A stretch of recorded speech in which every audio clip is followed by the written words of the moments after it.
days of long ago, created by the cosmic legends of the universe.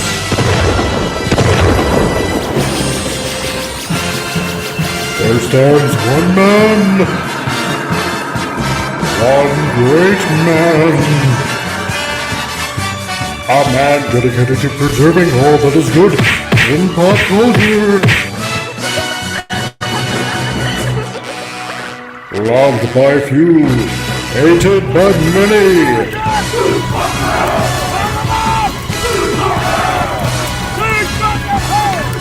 Alone in his fortress of awesomeness, he battles fearlessly against the wolves, the evil, the unjust.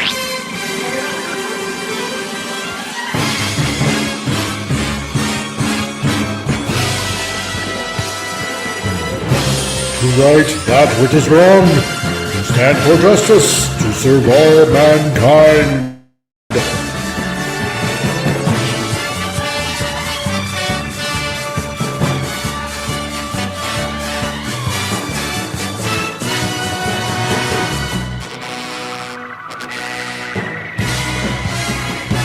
He is the one, the only, the Comic Relief Crusader.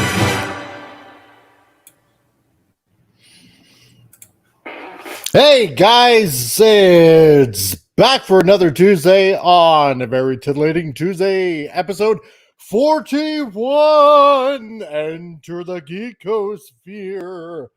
And welcome to everybody that's out there in the chat today. We're dual broadcasting actually for the first time here on YouTube and of course on Rumble because everybody is liking Rumble, it seems like, and everybody's going there. So plug, Rumble. Link is into the chat as well, just in case you want to port over there and support it as well. So yeah, last week decided to take a day off. Because I care about all you Yankees down there in the United States. And I knew that you guys wanted to celebrate.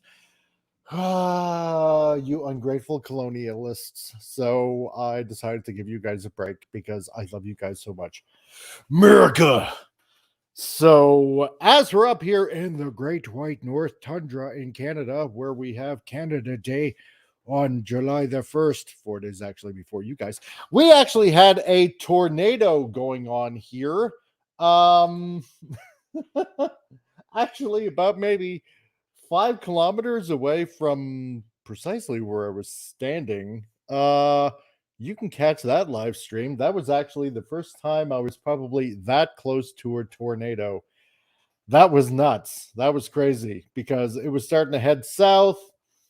Apparently a few hundred, or I think probably even as far as I heard, a couple thousand cattle were dead, unfortunately, killed by it, which is very sad because there's a lot of farmers out here in rural Alberta, the Texas of Canada, as I like to call it. So yeah, it was a very unfortunate thing. Very exciting, but I feel pretty bad for those heads of cattle. Yes, Landrod, poor moo cows. I know, right? Where else am I going to get my moo juice? Hail Lenrod, that's in the chat right now. And to basically everybody that is watching also on Rumble, apparently there are 2 people watching on Rumble right now. So if you're out there listening on Rumble as well, say hi in the chat. Welcome to all of you guys to a Titillating Tuesday. And yeah, it was really nuts. Where it touched down was probably like maybe less than a kilometer from where a friend of ours lives. And so dang, like really cut it close there. It was pretty harrowing. It's rather nuts. So if anybody else wants to join in, the link is in the chat on either YouTube and or Rumble as well. So if you want to join in the madness that is Titillating Tuesdays in the Geekosphere, go ahead and pop right in because we're just going to have a load of fun and whatnot. And as we do on every Titillating Tuesday, we'll just take a look at some junk that just happens to be out there in the news, because that's what we do. This right here I thought was hilarious. From from the Daily News reported. Oh, you damn vegans. A man wielding wielding raw steaks, dual wielding raw steaks, slaps diner in the face at vegan restaurant yelling, "If you don't eat your meat, you can't have any pudding." Jesus. Oh my god. And if any of you out there knows what that's referencing, I don't really need to explain it now, do I? So, God. Oh, this guy's a hero. I'm telling you. God, I love it. Just love it. Frig, who ends up? Hey, Lenrod, how's it going, man? It's going all right. Figure I got about a half hour or so. Jump in for a little bit. Yeah, there you go. So, there we go. Everybody out there in the chat, Lenrod is in the studio. I'm assuming you know what this is in reference to. Well, if you don't eat your meat, how can you have any pudding? How can you have any pudding if you don't eat your meat? God, Just another I brick in just the wall. exactly just another brick in the wall. Frig. Oh God! As soon as I said seen this, it's like, yeah, this is going on today. I can't pass this up. I just I feel can't. like I feel like this is something I would do Yes, because it would just be meme worthy. I know, right? And we got Das Wolfen showing up. Hello, Das Wolfen. How's it going, dude? Um, yeah, God, I don't know why I didn't think of this first. This would have been awesome, but I think I have something uh, else planned because recently, here and there in the news, they're urging people yet again to get their jab before fall for you know what, for the virus of unspecified origin. And They're I still saved a pushing couple. that, huh? Oh yeah, they're still pushing that. So I got everything planned out. I got everything planned out. At a workplace a couple of years ago, I grabbed a Tyvek suit, and if you know what that is, it's Oh yeah, basically, yeah, you know what that is. Okay, yeah. Used to use those all the and time. exactly, and I got a full face respirator, and I'm going to run into a supermarket and start yelling at the top of my lungs. We're just checking. Nothing, Nah. nothing to see here. I just want to see how many people are gonna freak out, just because. But this guy, this is a hero.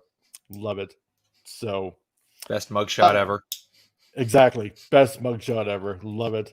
So how you been doing, bud? I've just been working on projects and things. The usual. Ooh, another secret project. Well, it's not really secret. I have the build log is up on the BitBuilt forums. Ah, Constructing a portable Sega Dreamcast. ooh. Oh, I I've can't cut the wait to see motherboard that. down to about the size of the disc. Oh, So it's going to be nice. handheld with its own screen and controller and all that good stuff. Oh, sweet. That's But gonna will be most awesome. likely be abysmal battery life. And hail Tim the Enchanter. How's it going, man? Hey, yo. Yeah. So, and let's see. That is the wrong way to beat your meat. Maybe. So, I'm not going to argue with that. So we're simultaneously streaming on not just YouTube but Rumble. So so to everybody that's in the Rumble chat, check out Lenrod if he's anywheres and everywheres.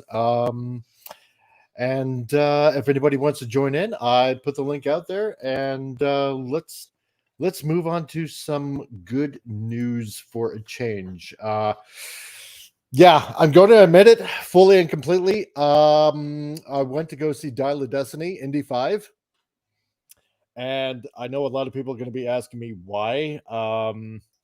Well, Morbid curiosity. yeah, more. Well, it was that morbid curiosity. See, part of me is like I can't leave a story unfinished, And to me, like, the whole Indiana Jones saga is just basically, one big story, right? I know it was horrible. It was horrible. However, we have a 13-year-old daughter, and we got on top of that, like older kids that are in their 20s, right? And the older kids have seen Crystal Skull in the movie theater, right? I saw it when I was a kid. They saw it when they were a kid.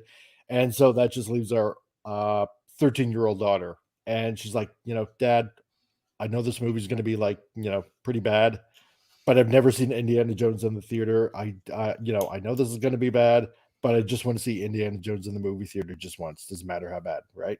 So we took her, and she sort of kind of enjoyed it, but she said in the end when the movie was over, yeah, you know, I liked Transformers: Rise of the Beasts better, and that wasn't even really a good film.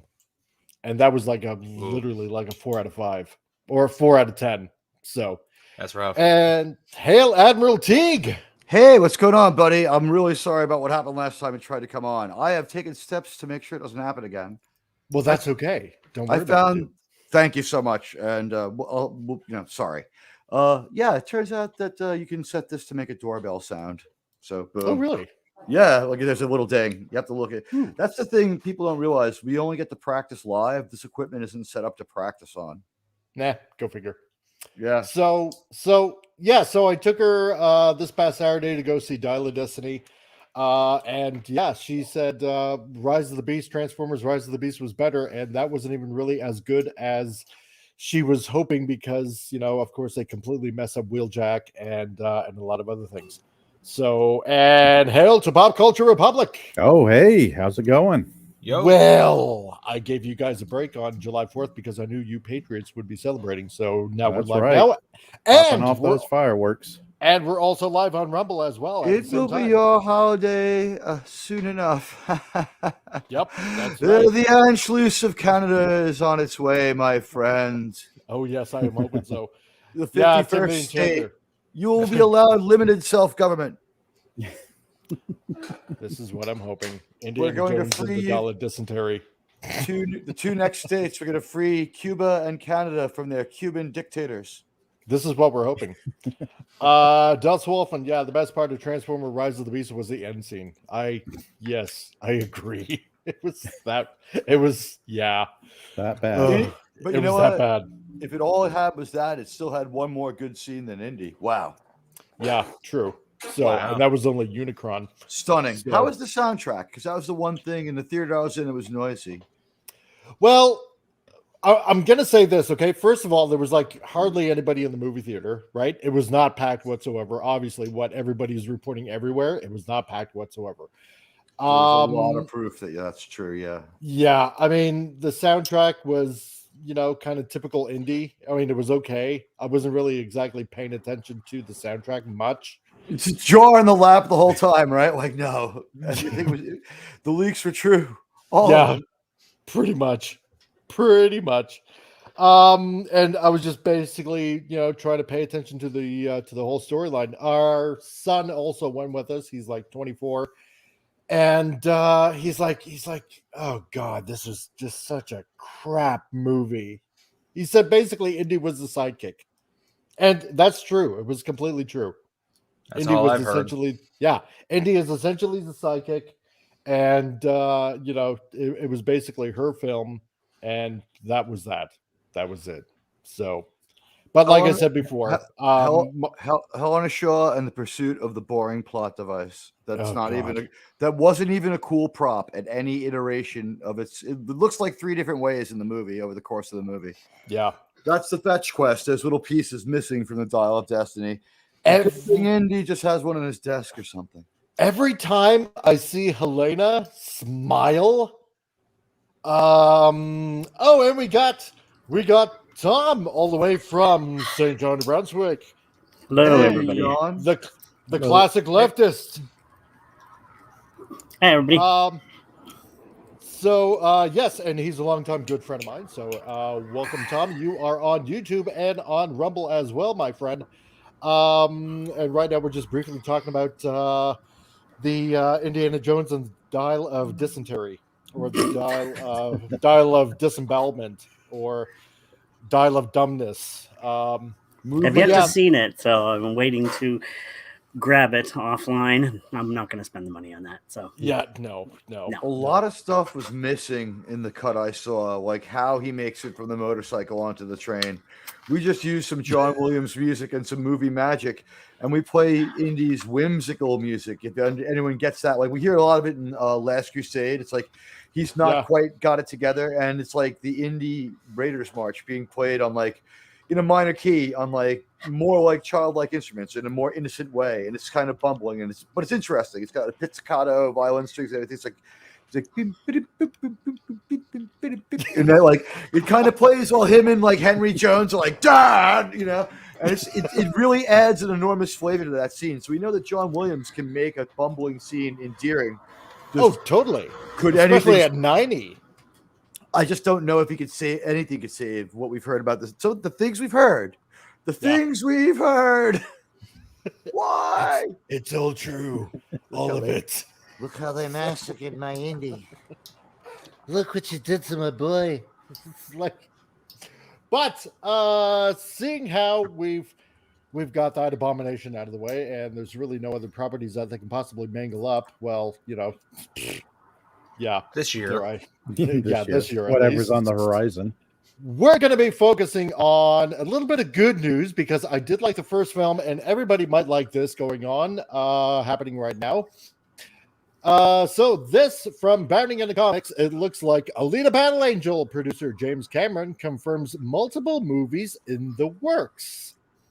And this is what a lot of people have been hoping for the past few years since the first movie came out. And I, for one, am 100% overjoyed that this is actually now being considered as a continuation now, because this was a damn good, underrated movie. I will tell you that. If you haven't seen it, it very heavily follows the manga, almost pretty much to a T. Yep. It's a great movie. Has anybody seen this? Yes, several Yes. times. Yeah. Easily one of the best live action anime or manga adaptations I've seen in some time. Oh yeah, for sure. Tom, you seen this?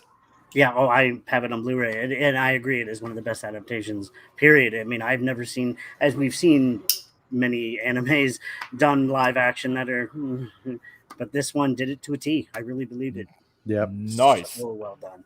What about you, Lenrob or Teague? I have not seen it. No? We're still talking Indy? No, we're talking Alita Battle Angel. Alita, okay, I saw the first one. It was great. James Cameron, he's going to get what he wants out of Hollywood. He might be smarter than the average movie maker and movie producer on this one. And I think a lot of things that get held against him is because he knows how to play the game. Like something that when he says something like, I cut 10 minutes of gunplay out of my 4-hour movie. It's like, yeah, you probably cut 10 minutes of a lot of stuff, man. That seems to me to be a very self-serving and self-aware comment. So he knows how to keep these woke weirdos at bay, right? He knows how to do it. And True. He can still get funding. Yeah. He's making it. People are saying that Way of Water wasn't so great. And he's like, it's exactly what I wanted to do. So I'll take my hat off to a guy who doesn't still have to compromise with Hollywood and is able to tell Disney, go fuck yourself. Yeah. So I favor a second movie. I thought it was Christoph Waltz's finest work. Yeah, Dust Wolfen, do we have to wait until he finishes another 27 Avatar sequels? Hopefully not. Hopefully not. That's like that movie with Adam Driver, The 65th. I'm not seeing 64 other movies. Yeah. And Stephen Renson, welcome to the chat, dude. Hell yeah. Just saw a young lady reacting to this. She was so happy about it. It made me cry. Again, awesome, man. Yeah, I really cannot wait for this. And this movie is the Rurouni Kenshin. It was Rurouni Kenshin live action. Those there were live very action good. movies. Yeah, there were three of them. You know this movie Three of them, and they were excellent. You know this movie's pretty good because years after it came out, people were still slagging on it, saying it like served some sort of an agenda. All I saw there was a movie about a competitive cyborg. Yeah, I had heard this too. So a lot of people were like, "Oh no, it's too conservative about fighting the power." It's like, dude, it's from a manga. Like, get a hold of yourself. This is a Right. really tough chick kicking ass. What's the problem? This is still not enough. This is still doesn't score enough DEI points. I don't. It Right. serves an apparently not. agenda of good movies. That's the problem. Yeah, People were exactly, right? opposed to the fact that this movie entertained without being radical. It was Yeah. pretty firm in its stance that women have power and stuff. It just Yeah. wasn't radical. It wasn't. Story Yeah. first, and then the message. Not message and then Right. story. You know what? It wasn't even a message. Like the truth existed in this movie that I feel exists in our real world. That women were like 49 to 51% in control of any given situation. Yeah. So the article reads, Alita Battle Angel, producer and director of Avatar, The Way of Water, James Cameron, that was basically hunting whale brain goo for the second movie, of which I thought it was ridiculous, but that's just me, recently confirmed that he's working on multiple films in the Alita Battle Angel franchise. While speaking with Forbes about why he was selling his California ranch, ooh, really? Cameron revealed that all of his kids have grown up and are pretty much out on their own. Well, dear God, I hope so. I have 3 ranches and I don't feel like living in Hollywood anymore. Fuck it. Yeah. However, he went on to reveal that the ranch is also not located near his upcoming work locations for Avatar and Alita Battle Angel, he explained. Well, duh, it's in another galaxy. Yeah, exactly. Yeah. He explained, and on Avatar, I'm working in Wellington and Los Angeles, and on the new Battle Angel Alita films, I'll be working in Austin, Texas. Really? Wow. Yeah. At this point, James Cameron needs to hire Harrison Ford just to speak all his press releases for him. Yeah, exactly. Don't fucking care. Yeah. So it just didn't make sense for us anymore, he says. So that's very interesting. He'll be working on it in Austin. Yep. A stone's throw Is from it? where I am. Isn't Wow. that the city that we destroy in Independence Day? I think No, it that was one of them, yeah. Houston. That was Oh, it Houston. was Houston. Right. Oh, right. well then No. that's okay. You should be fine. Yeah. Yeah. Yeah, Okay. Austin. It'll be Yeah, Austin fine. is like the People's Republic of Austin in Texas. It's like a little blue spot in a red state. That spot's not coming out. No. No. Let's see. And Stephen Ransom, yeah, hail chat panel host. Well, hail to you, dear sir. Hell, Stephen Ransom, our good friend. Hail. That's right. If you want to join in, I do believe I tagged a link in the chat if you want to hop on in and have some fun. So the article keeps on continuing. Cameron's comments come after his fellow Battle Angel Alita producer confirmed a sequel in 2019 was in development. Awesome, because that's all we wanted. Landau told Screen Rant in April, we're working on it. I think what we've learned from Avatar is how much more facial nuance and subtlety that we can get into characters that we want to be emotional and emote that are humanoid. Alita would not have been possible, but for what we did on Avatar Way of Water would not be what it is, but what we did for Alita.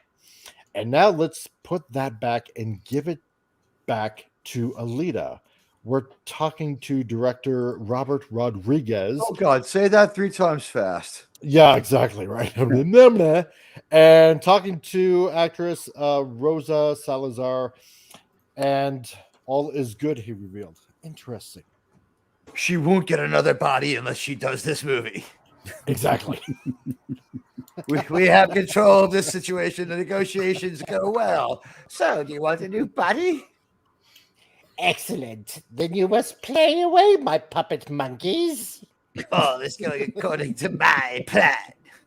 Dance, you puppets. Okay, so Now witness the power of me pretending to cut 20 minutes from my movie. God, exactly. Right. You may delete the gunfight scene, Commander. Man.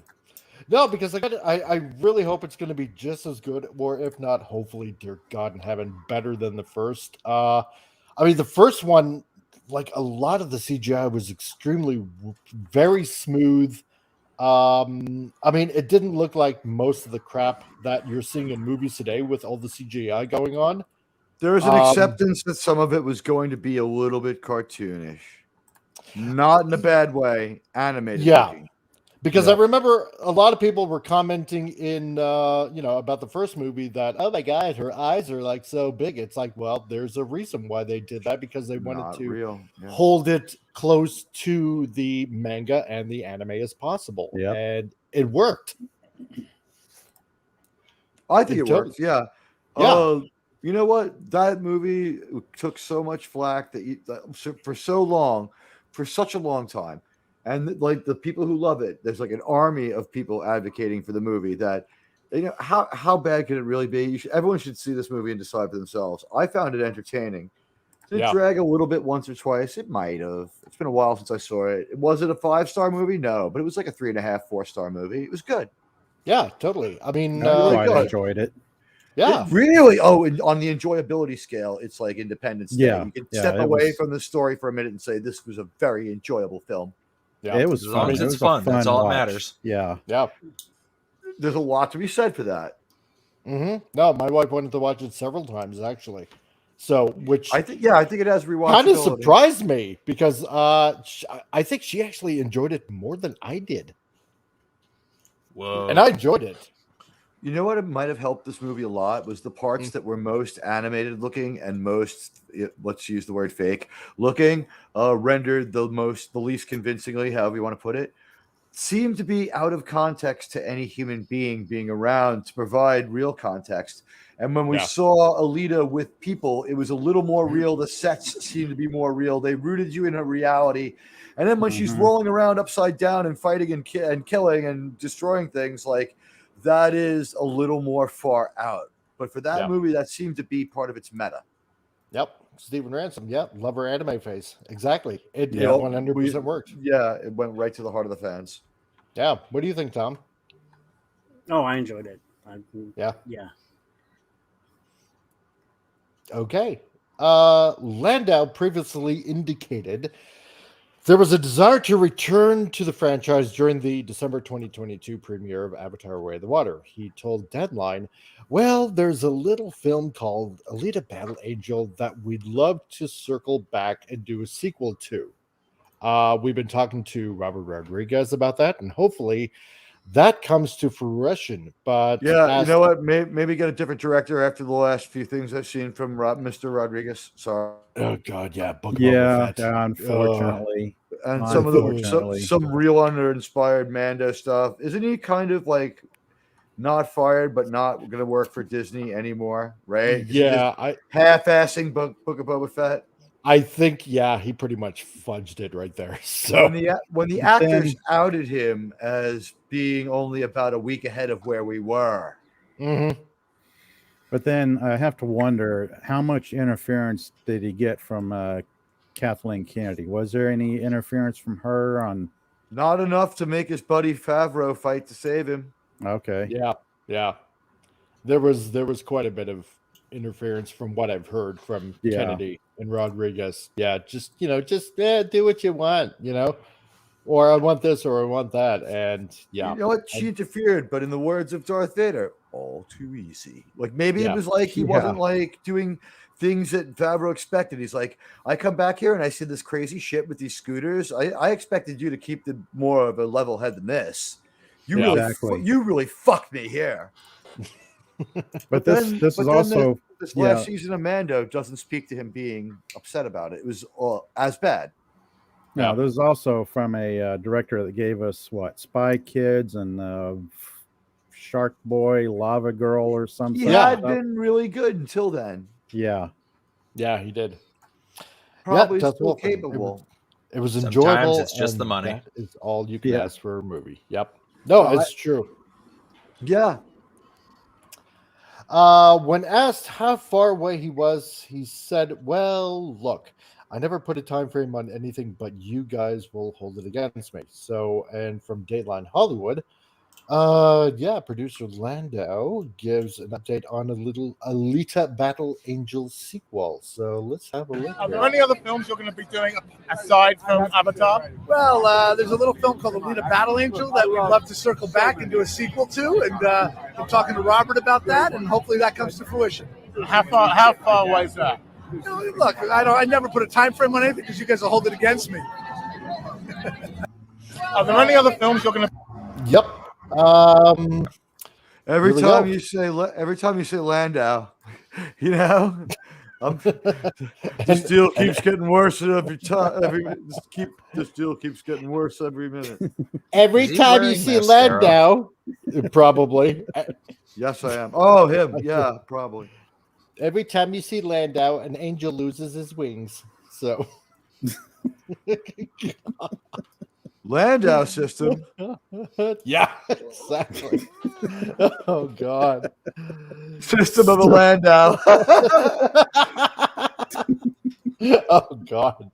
I didn't see that one coming. Jeez. I That didn't was a good one. brainstorm. Happens once in a while. Ed Norton will be happy.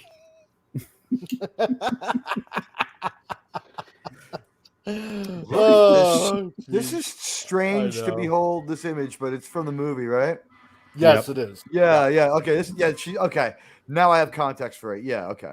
Yeah, because she was recalling a time when she was on Mars. Yep. Yeah, in Battle Angel. Yeah, there's still a lot left out there with Alita to be told. That story's not over.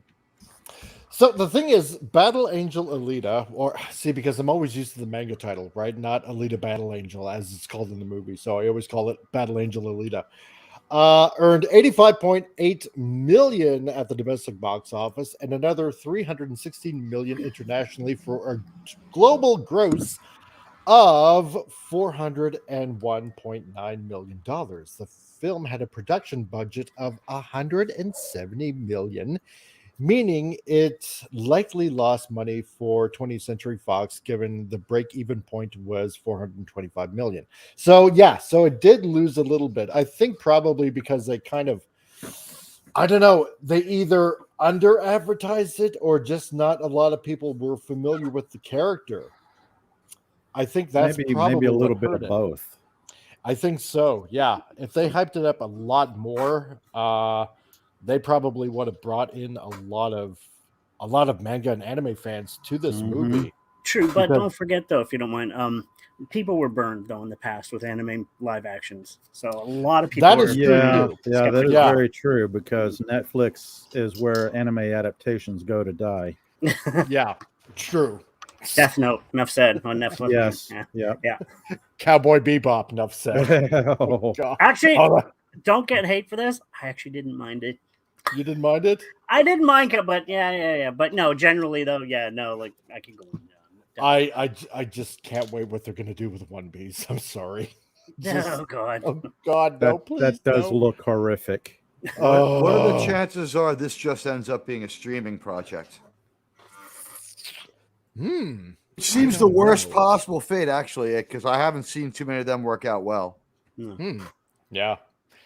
Let's see. Dos Wolfen says anime and manga are also more popular now than when Alita came out. Yeah, that is true too. Yeah. This movie has a better shot than almost any other we've seen for a while. I think so. Because, a lot of people are saying that there's a lot of, superhero fatigue out there right now. I don't think it's really superhero fatigue per se. I think it's just essentially bad writing fatigue.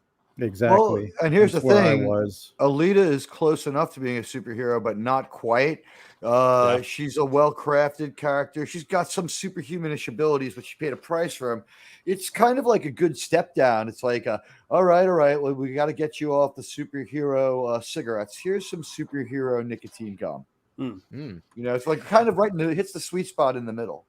Yeah, true. Now here's the kicker, though. However, the film had sold DVDs and However, the film had solid DVD and Blu-ray sales. The number reports it sold 4.9 million in DVDs, dollars, of course, and $19.2 million in Blu-rays for a total of $24.2 million. So you know what? If you kind of add that on to the global gross, it just pretty much makes it.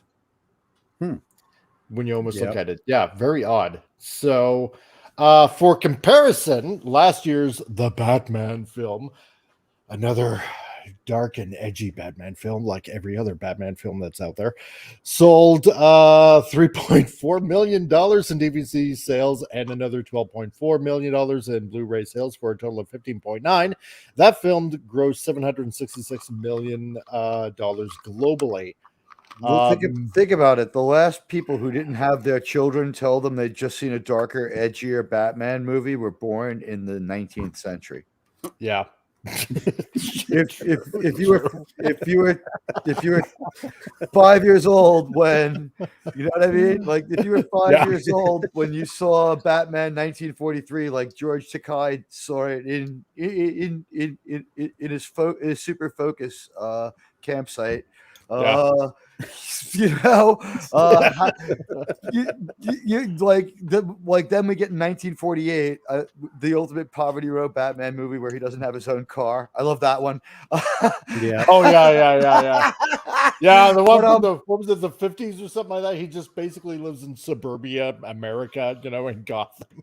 Just a plain old house. If you're 5 years old in 1940, like your parents would be like, like 29 when they had you, so something like that, right? Yeah. I don't know. I'm trying to do this math here. Like maybe some people born in the very first 5 or 6 years of the 20th century weren't able to have their children tell them that they'd seen a darker, edgier Batman movie. But if you have been born after like 1915, your children have seen a darker, edgier Batman movie than you saw. Yeah. Is he restricted to sound? I guess the first one's 1943, right? I think so. The old black and white serials, I think. Kooky war movie that's kind of cobbled together into 3.5 hours of. It is kind of classic. I think everyone should probably have to watch it once if you want to. Yeah, I think it's good for viewing once. You have to understand what constituted a good movie at that time. Just a lot of action. It didn't have to be the best fight scene. How many times did dummies get thrown off buildings? Batman 1948. We got a dummy thrown out of a fucking skyscraper, and we see a dummy falling in front of like I don't even know what. Surreal. Yeah. People and both movies are poverty row, but everybody remembers this one, right? Agree or not, right? Let me know how you feel, guys, on the panel. Batman 1943 seemed to have a little more money than Batman 1948. Probably. Oh, and at the end, in the beginning of the movie, there's U.S. Department of War bonds heads, and the villain is an Imperial Japanese spy. It's the only Batman movie without a costumed bad guy. Yes, and also it's he's off his turf. He's not in Gotham. He's in L.A. and he just has another place there and a second car. But when we get back, we find out it's because he's really living by like. Hand to mouth in Gotham when we get there in 1948. He doesn't have a fucking. Oh, he has one car, but Batman drives Bruce Wayne's car, which is what tips a few people off. Dolph Wolfen, except for 66 Batman movie was not darker or edgier. That is so true. Oh, tell that to the poor guy who gets blown up by the bomb.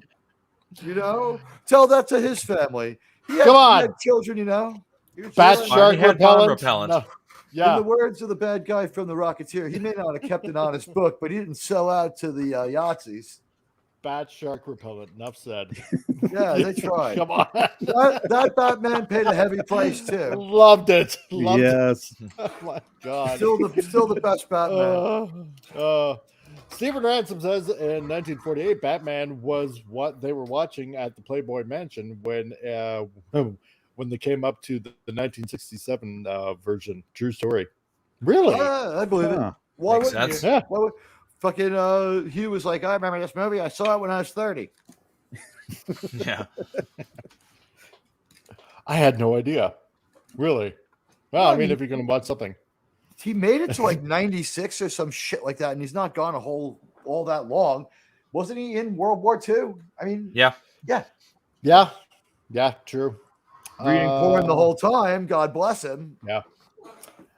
Then it goes on. Men in Black International, which grossed $80 million domestically in 2019 and another $174.3 million internationally for a global gross of $254.3 million. Only sold $12.8 million in DVDs and Blu-ray sales. The James Cameron produced Terminator Dark Fate, oh dear God, which was also released in 2019, grossed $62.2 million domestically and $188.1 internationally for a global gross of 250.3. Oh yeah, That movie was 26.7 in DVDs and Blu-ray sales. So that was so horrible.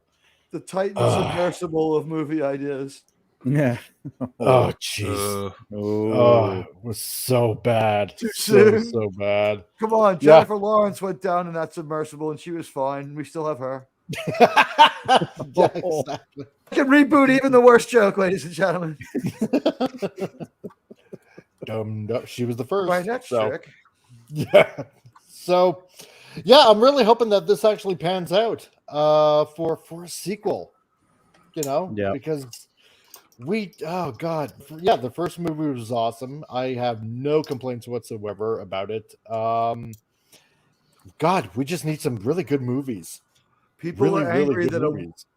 a woman learned from a man and was sort of dependent on a man. Yeah. But the thing is that man had a fatherly role and did the things that there's such a thing as it's okay to be a father. So it came out at a time that was it's not I don't need no man feminism. Now it's I will be a man feminism. That's what it seems like. I'll catch you all later. I gotta get scooting. Okay, Lenrod, you want to plug anything while you're here? Bitbuilt.net. Check it out if you're into hacks and mods and video game stuff. I guess it's a pretty cool place. Okay. You got a link so anybody can check you out, or I suppose I could find a link here. Hang on. Yes, you can. While Lenrod looks for a link, I'd like to tell you that 1 in every 4 older Americans will suffer a fall. One of them could be me. I'm Patrick Stewart. The more you know. And there you go. There's the link in the description. And for all of you there in Rumble, there's a link for you also in the chat there as well. Check him out and give Lenrod some support. And thank you, dude, for being in. Yeah, it's always fun. Appreciate it. I just wish I had more time. Not a problem. Catch y'all later. Talk to you later, Lenrod. See ya. Great to see you. See ya. Amazing to see Lenrod in that capacity. I know, right? Awesome. He's Love got it. another Love super it. Love secret it. project. Good people. Good people. I can't wait. It'll be great. So, let's see. A couple of weeks ago, when we were talking about what was it? It was my damned illiteracy, wasn't it? Oh, that. Yes, thank God they got it in under the writer's strike. Thank God another Jonathan Kasdan project just rolls off the assembly line. Is he still the writer? Is he still the writer? Probably, yeah. He can do no wrong. He's as good a writer as his mom. Exactly. So, so a couple of weeks ago, we were talking about Loki Season 2 and how it's going to link in to Deadpool 3 and how there's going to be like multiple Deadpools and multiple Wolverines, because Wolverine is obviously making an appearance, as probably everybody has seen on social media by now. Let's Translation see. right off these movies and projects. Deadpool 3 is going to be a piece of shit. You heard it here first.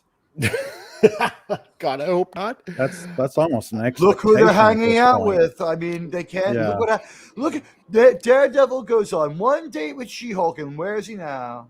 In the gutter. Yeah, in the gutter, yeah. So, that he has to walk. Jeez. Fucking shame. So, after Disney has now bought 20th Century Fox, apparently fans speculate that Fox's X-Men universe will get destroyed. So essentially what they're saying is Deadpool is actually going to kill the Marvel X-Men universe. Everyone likes Ryan Reynolds. Let's blame our incompetence on him. That's right. We've only got him for one movie. Let's ruin him.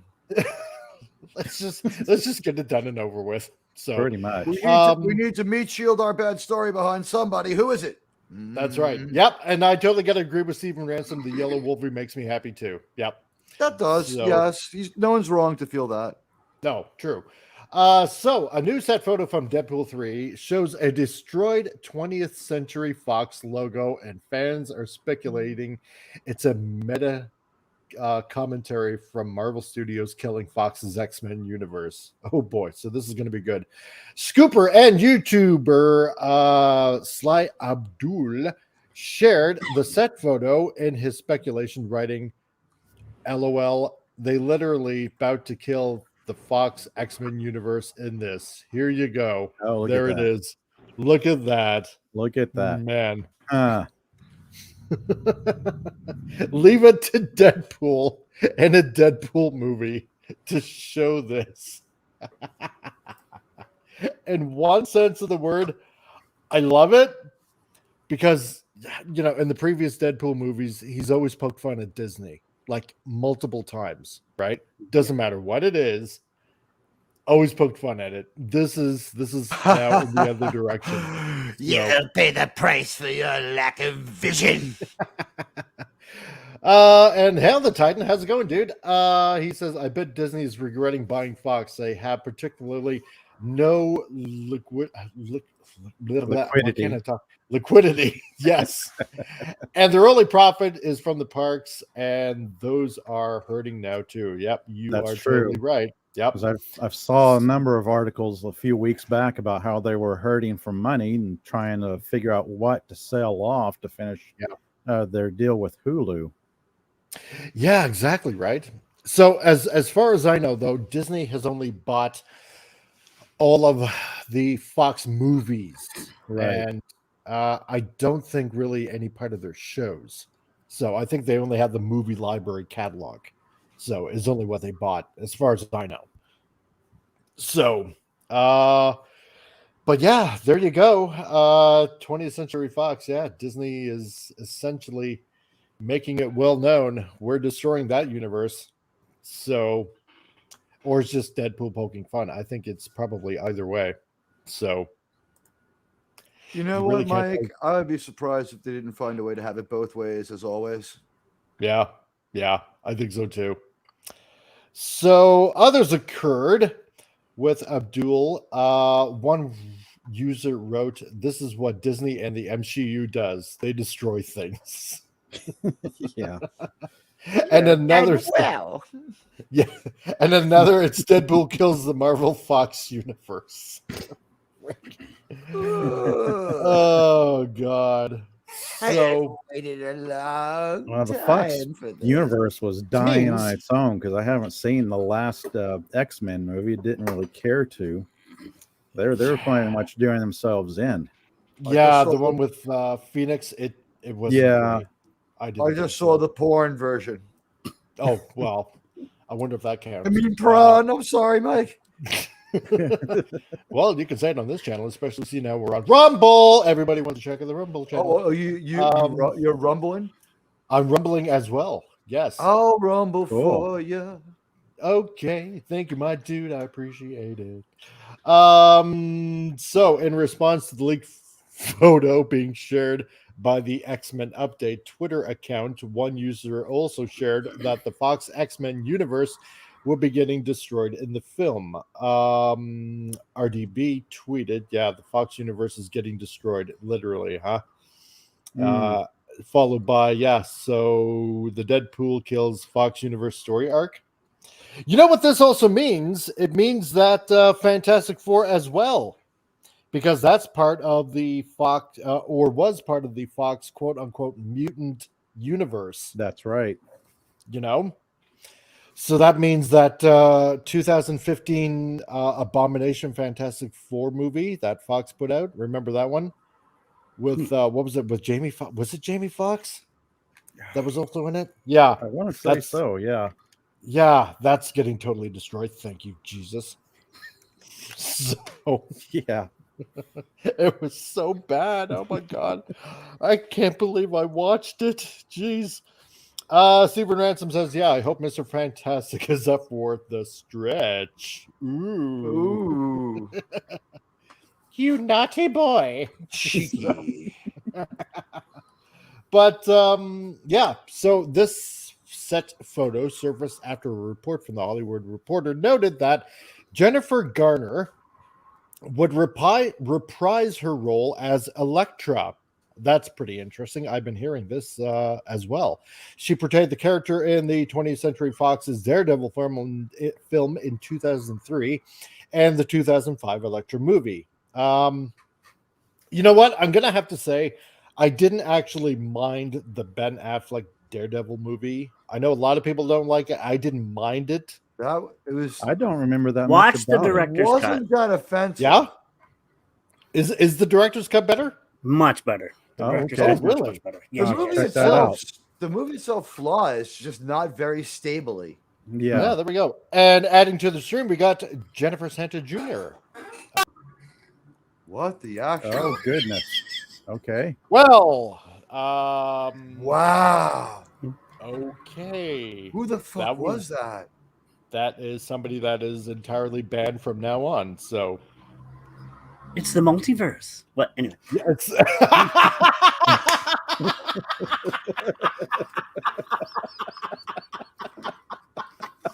Oh my god!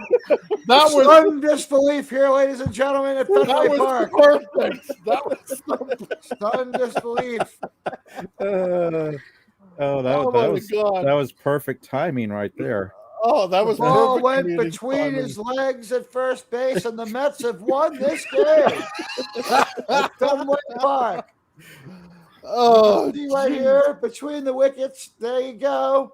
Bill Oh. Buckner unable to make the play, and, Oh, and Mookie Wilson with the winning RBI here at Fenway Park. There will be a game 7 at Shea, and the Fenway faithful go home in tears, ladies and gentlemen.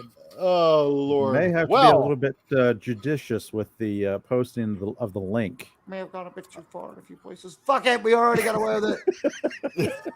That's it. Person is already like up to their Well, worst. we went that We know what to far. count on. I think we know what to count on here. Unfortunately, it looks think like so. looks like somebody's spoiling for a conflict. Yeah. Well, it's nice to know I have fans of every type out there. So That was yeah, that was awful. Yeah. yeah. So, So a funny thing Yeah. happened to the chat replay. Nothing has happened here as we write down time codes. yeah, exactly. So, YouTube, I apologize for that. So, yeah, carrying on. Moving right along. Moving right along. Nothing to see here. We were absolutely not. Yeah, yeah. easily So thrown the off our Titan, game yeah. by a So complete moving to surprise. Rumble now. And yes, that StreamYard link has been deleted. So, yes, us Canadians, I'm telling you, we're trying to make everything as I have a entertaining as finite possible. list.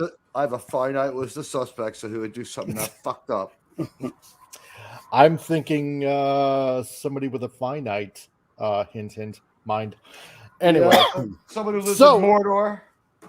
probably.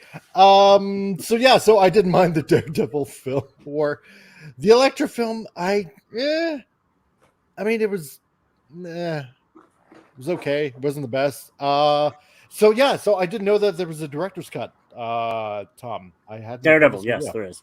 Daredevil. Yeah. Yeah, So, and Hale Allen. Yeah, I jumped into the video at the right time when that video played. Yeah. No. Well. Yes. I don't know Welcome- what you're talking about. Yeah. What video? There was no What? video. Ladies and gentlemen, 1 in every 4 older Americans will be afflicted with hepatitis type C. You can prevent the God. spread of this by washing your hands and not Yes. breathing directly on old people. I'm Patrick Stewart. The more you know. So, as a part of the report, THR noted her involvement in Deadpool 3 hints at some sort of multiverse. Here we go again. Multiverse angle to the film that has long been rumored. And it's possible that other characters from the Marvel films made by Fox could pop up. This being Deadpool, one can't rule out the meta self-awareness either. Yeah, because this was something we talked about earlier. So it looks like, quite possibly Elektra, Jennifer Garner might be appearing, and I suppose, you know what? I wouldn't be surprised if Ben Affleck with his Daredevil makes an appearance as well. Then that'd be You the look case. strong That would enough be- to pull the ears off of Jennifer Garner. Yeah. You know what this would be is a really good opportunity to reboot the whole X-Men universe. I mean, have new casting and just come out with a fresh start. That's what I'm thinking. Dallas Wilson says, you know that Deadpool is going to crap on the whole multiverse. Yeah, agreed. Yes, good. I totally 100% agree, and I hope he does. Yeah. On top of this report from the Hollywood Reporter, Scooper Casey Walsh noted that Deadpool 3 shares a very similar plot and theme to DC's The Flash film, which bombed with movie-going audiences. Yeah, which is what, which is kind of what we kind of covered earlier. So, the Scooper Jason Kane would clarify there's definitely two things between them that are similar. One being the teaming up of Keaton Batman and Jackman Wolverine. I wouldn't say that there's a Supergirl aspect to it, but there isn't two Deadpools either, as far as I know. He continued, I don't know about the themes of it, nor do I know the full plot. 3 out of every 4 Americans is afflicted with being easily pleased. I'm Patrick Stewart. The more you know. That being said, because another Scooper, can we get toast? Then shared, you're right. There aren't just 2 Deadpools. There are more. So, because as everybody knows from Deadpool Core and, of course, the multiverse, we got a slew of Deadpools out there. Yep. So, I'm advocating for Deadpool 2099. Are you? Yeah. Why the hell not at this point? Yeah, exactly. Because you've done Spidey 99, 2099, Punisher 2099. Spidey 2099 needs a rival. X-Men 2099. Why not 2099? Needs a tenuous, sometimes ally to kind of be friends with. Yeah. Then again, apparently in the Marvel comics, like Deadpool does live a long, long time. So I guess it would just still be That Deadpool. was another universe as Deadpool. Oh, yeah, that's right. Of course. Yeah. It makes perfect sense. You just don't understand it. Yep. The Scooper added in a follow-up, Deadpool isn't the only character getting multiple variations. We're going to get at least one other Wolverine in Deadpool 3. Yeah, which is another thing that we also kind of considered, considering the whole multiverse thing that they're going through.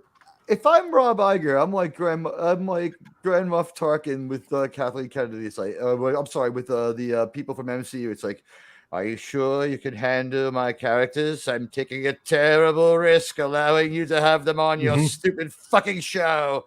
Yeah. I like this idea. Yeah, you might as well have the Council of Pools. So instead of the Council of Kangs, you'll have the Council of Pools. So the Council of Kang is what? The next date in court is in about 2 weeks. That's when we're going to have the Council of Pools. Yeah, I think so. I'm okay with that. Let's see. And seeing how we'll just take a pause right here, because seeing how we hitting the 1 hour mark, we'll have to go to a brief commercial break. So once again from Omega Mart. Oh boy. And for you guys in the States that just had Independence Day, this guys goes out to all of you. When you want a taste of America, and we got a culinary treat for you, Americanized beef is the way to go. If you take a bite into our ribeye steak, you'll no longer feel like a special snowflake. Americanized beef, make America taste great again. I'm America the cow, and I Put the red in red, white, and blue. Eat me. Don't be a commie. Americanized beef. Make America taste great again.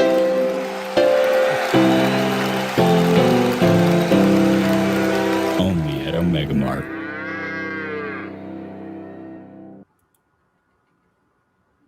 There we go. You American know, it's beef. profoundly disturbing. Omega Mart commercials. I mean, come on. Who doesn't want blue ribeye steak? You know, I can't recommend against it. Certainly, I've never had a bad blue ribeye steak. I would think that might cause some sort of I don't know. And now that the Galactic Nope. Star Cruiser's closed, I can't get that anymore. Yeah. Exactly. Sounds like something you get Oh there. god. Blue ribeye steak. Oh yeah. Dust Wolf, and we better get Golden Age Deadpool, Panda Pool, T-Rex Pool. And there we go. Stephen Ransom. Yeah, commercial breaks. Just like break a leg. That's right. Well, they do have that one world that's a scrap heap in Loki.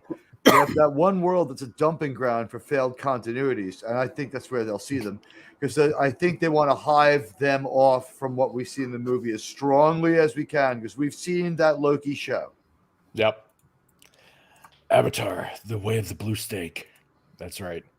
So I would see that movie. I would see that movie. Yeah. Instead of, harvesting whale brain goo. So yes. So a separate rumor from Jeff Schneider on the Hype Mike podcast, which I can't play because I'll get dinged for copyright infringement, especially on YouTube. Detailed that the film would involve the Time Variance Authority that were introduced in Loki.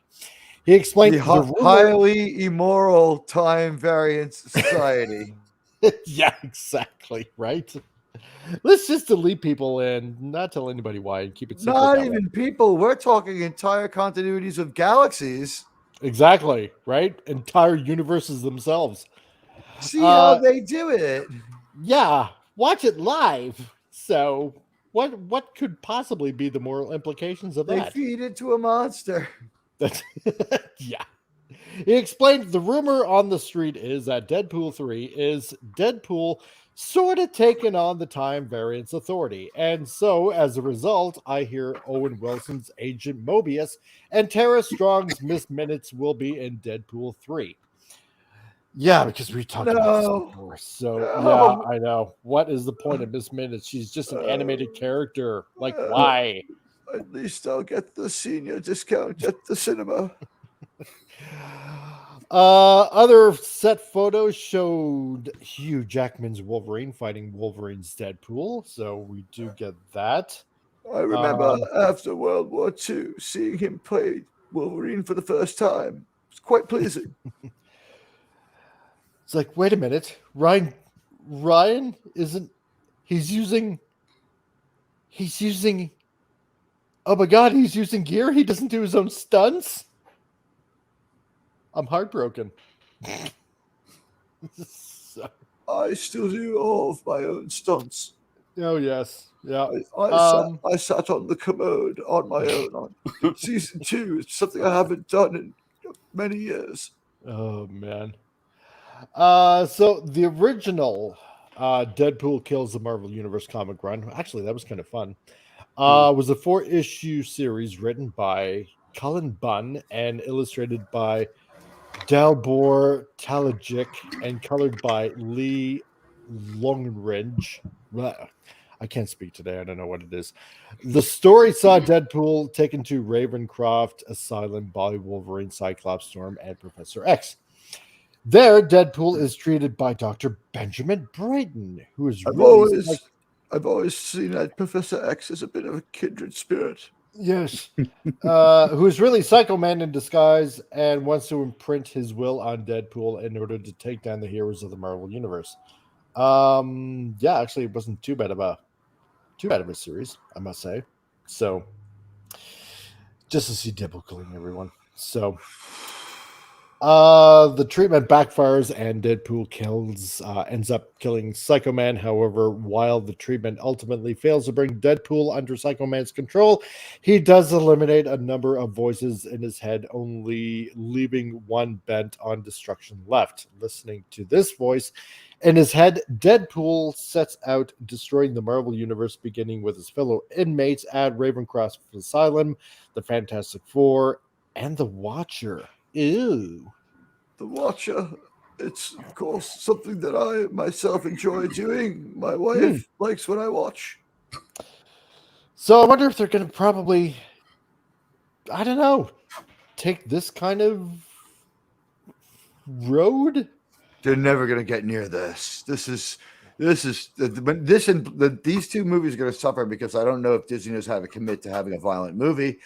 And they've just acquired so many other film houses to just release it as a Fox movie and say it has autonomy. Just don't mess with this. You can't Disneyfy Deadpool. No one wants that. No, I Because think then that's you're going to encourage children to watch the other movies. So, and they're not for kids. They're not for kids. That's for certain. Yeah, totally. You know, it's not a good idea. Yeah. Stephen Ransom says, yeah, in a retcon long ago, an entire galaxy you'll wish was further and further away. KK's adventures will be ignored. You can only hope. There's not much damage. I'm friends with author Colin Bunn. He has written a lot of good comics. Check out his series, The Sixth Gun. Really? I didn't know you were. That's awesome to know, dude. Yeah. Interesting. Yeah. I hope that Deadpool introduces Fantastic Four. Please, Ryan. Do we want to see this Fantastic Four? And will it be the Sony Fantastic Four? Will it be Chris Evans? At this point, I don't know about that. Yeah, I don't want any Fantastic Four because I know what they're going to do with it. They're going to do the same thing they've done to all the other franchises. Something I've come to say repeatedly now is, like how sad is it we've gotten to a point now that there are so many superhero movies done so badly, so quickly that you would say, like, just stop. We don't want any more for a while. Yeah. I'm good. Yeah, I'm at that point. I'm at that point as well. So past saturation. You know what I'm ready for? How about like a World War II movie, like like something about like the survivors of Saving Private Ryan, like what happens to them. Recast it, make a big deal about it. Like, you like franchises, fine. Do like a fictional band of brothers with like whatever you have to do. Or just look for the. Give us a crime movie, even, right? Something like that. Yeah. There are other things we can do here. And after killing his way through the Marvel Universe, he eventually arrives in our world, comes upon Cullen Bunn and Dalbor Delajic working on the end of the story as they are coming up with the finishing touches. Deadpool realizes people are reading the story and threatens to come after them as soon as he's done with the Marvel creatives. That does not sound like the best fourth wall break. I don't know, but they don't describe well the fourth wall breaks. They're not really. By nature, even the ones that worked well, if we were to describe them, you'd be like, yeah. And that's when he looks sort of at the camera and says, more or less to me. Yeah, I'm mixed about it, essentially. So it seems like if we get a mid movie, it's a triumph. Yeah. It seems it's more likely to be bad than good. We're looking at 50. We could only hope that the 49% good they allow this movie to be is really, really good.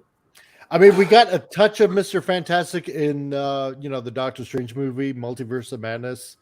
Wait, actually, if you don't mind, I was actually going to mention that because the Doctor Strange kind of soft rebooted things before this because they introduced Patrick Stewart came in as Xavier.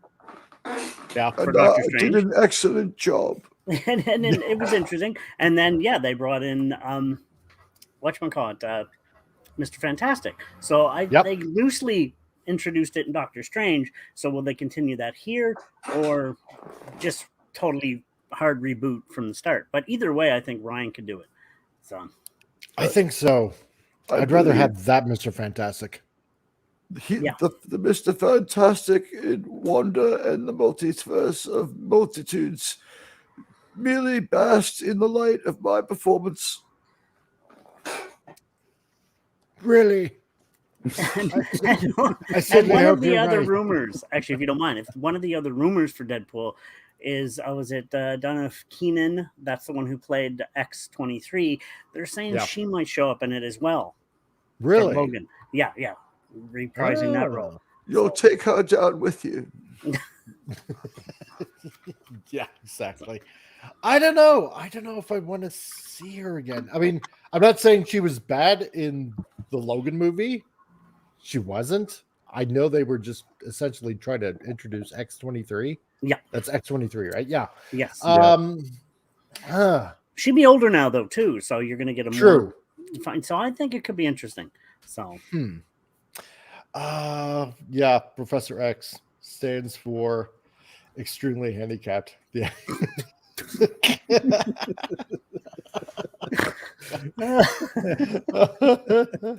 You are not wrong.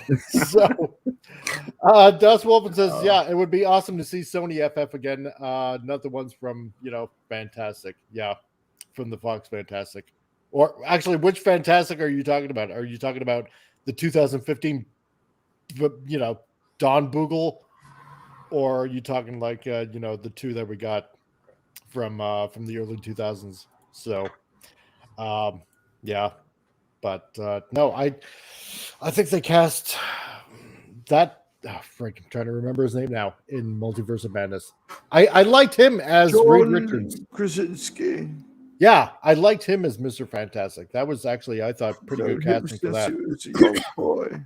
So, but you know what? Yeah, speaking of, again, good movies, and like Teague said, maybe a World War II movie or something like that. Crime movie, I don't know, caper movie, anything.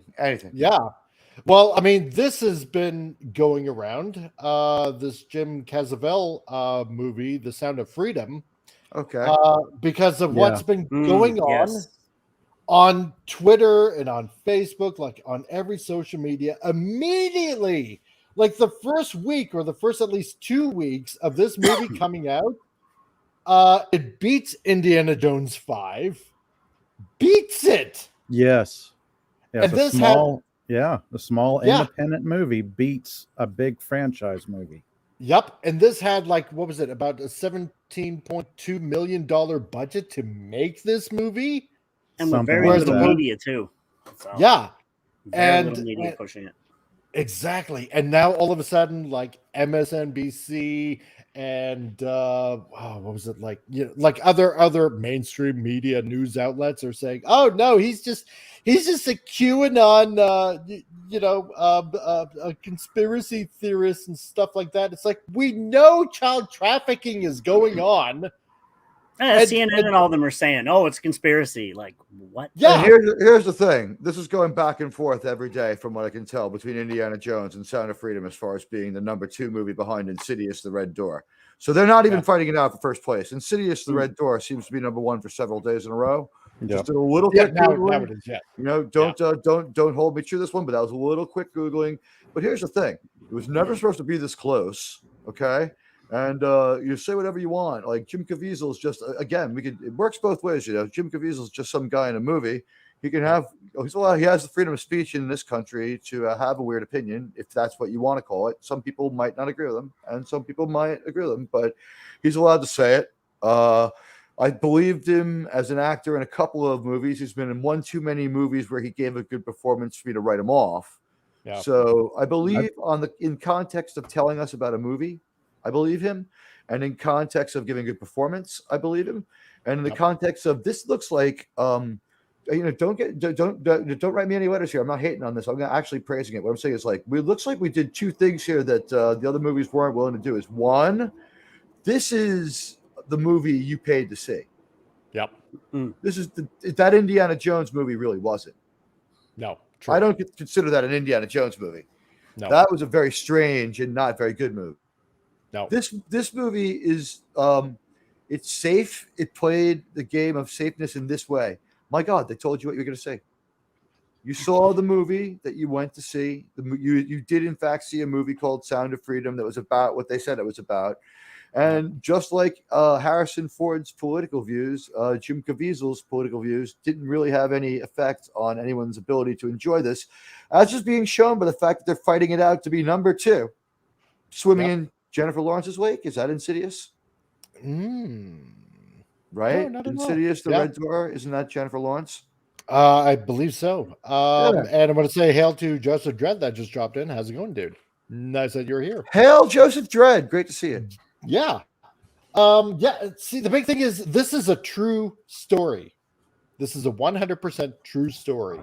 And they're trying to bury this. It's like, look, you're either against child trafficking, like the only ones that would be against child trafficking are the child traffickers or pedophiles. So it really makes you wonder about why you would speak out against this movie.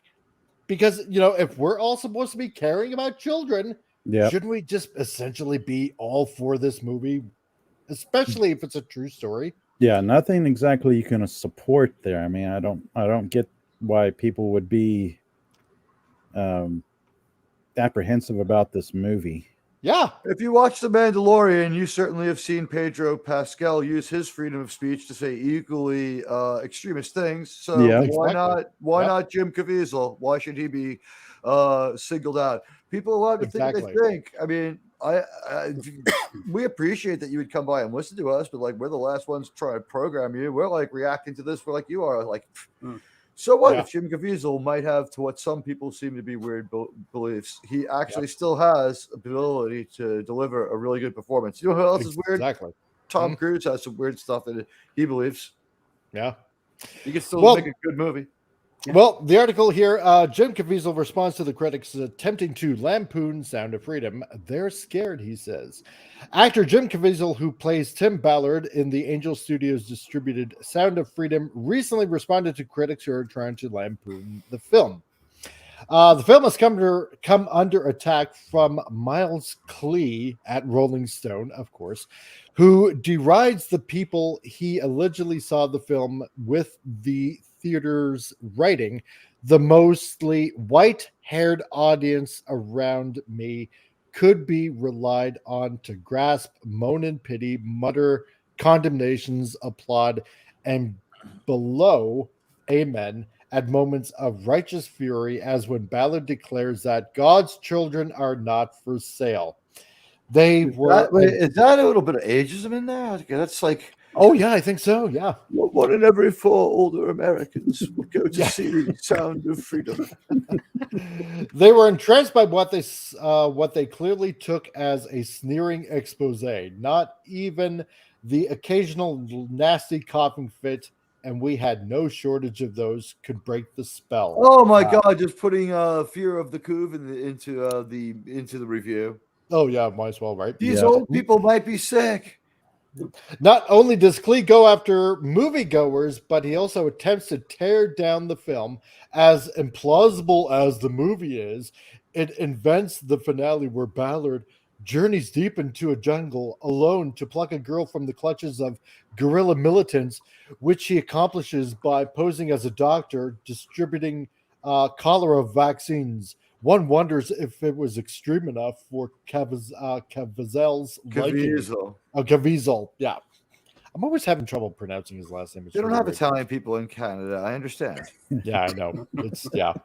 It's our crutch. It's our burden to bear. Don't worry. I can curse in Italian. Oh, okay, good enough then. I appreciate you. No problem. In response to this clear attack from Klee and others like him, Caviezel appeared alongside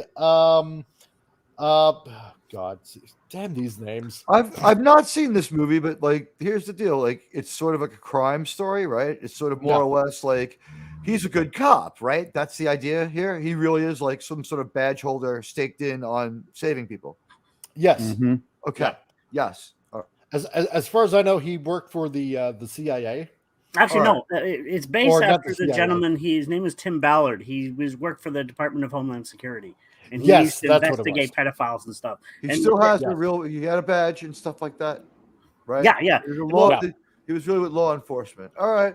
This is nothing new. This is like maybe we compressed his career into one movie, but you're allowed to do that. Like, we don't have to have a 20-year long movie to show everything. You know, Yeah. I don't know. Like, I haven't seen the movie. It sounds pretty good, but like some of these criticisms, we can easily address them. Like, if it's since maybe, you know, there's some stuff done like a composite character to enact the movies. I don't know. Like, I'd have to see it, but it sounds to me like people are just scared of it because it's making money and beating up indie. Yeah. I Well, think that's then, part of it too. Caviezel's a really good actor. I've enjoyed his acting and most everything I've seen him in. He's been in, he's had a pretty good movie career and TV career as well. Yeah. Yeah, he was good in Life on Mars. He was good in Passion of the Christ, and a movie that you don't have to Count of Monte necessarily. Cristo. Yeah, Yep. yeah. Adam Monte He can Cristo. deliver a good performance, and he has. So, like, we can count on him for that. This premise, a lot of people find it compelling. We can count on that. The person who did it was from some form of real law enforcement, so we could take that for as much as it's worth. And you know, Sound of Freedom sounds like, at least again, the only movie out there that's willing to tell you what it's about. Indiana Jones, not so much. Yeah, not really. So Yeah, you got what you paid for if you saw this movie, whether you liked it or not. You know what I mean? Yep. this Joseph, movie- I really love that Count of Monte Cristo in 2002. Yeah, it was a pretty Yeah, good it was movie. a fun movie. That was an excellent movie. Yeah. He's quite underrated in a lot of things, but you know, I think he really does deliver in the things that he does put out. So, but after Harmon noted this is a victory for the film and noting that they can't ignore this issue, Caviezel responded, "They're scared, quaking in their boots, and it's because the public are listening to their hearts, which is what the film tells you. Which is what this film tells you to do. When there is evil, real evil in the world, and when there is love in your heart, boy, evil is just a coward to God," he added. You know, before they demonized the crowd for being old, they mentioned that they filled that theater. Can I just point out their money is just as fucking green. Yeah, exactly. Yeah, that money is just as green. Yep. There's nothing wrong with money. Yeah. It just depends on who it's going to. At this point, the largest single demographic is like above 40 anyway. Like, so this movie isn't it weird that one thing this movie might have done is aged into a time where it was a better time for this story, just because of like some of it seems to be neglect, and then Disney certainly seems to have tried to put their thumb on the scale to keep it from getting released for a little bit there. Well, here's the thing: Disney shelved this movie on top of that. I could see like a 1-year delay in the production of anything because they're spinning plates when you acquire another network. Like, it seems like a lot to take on, but it seems like it lasted longer than that, and people who were in the movie had to become a little bit loud to get the movie released. Mm-hmm. Yeah. So could it be that Disney has never had a time since they acquired this movie that they could afford to compete with themselves by releasing it? They've had one shaky movie after another out there for a while now. Oh yeah, right. Yeah. So some of this may be just sheer ineptitude and fear.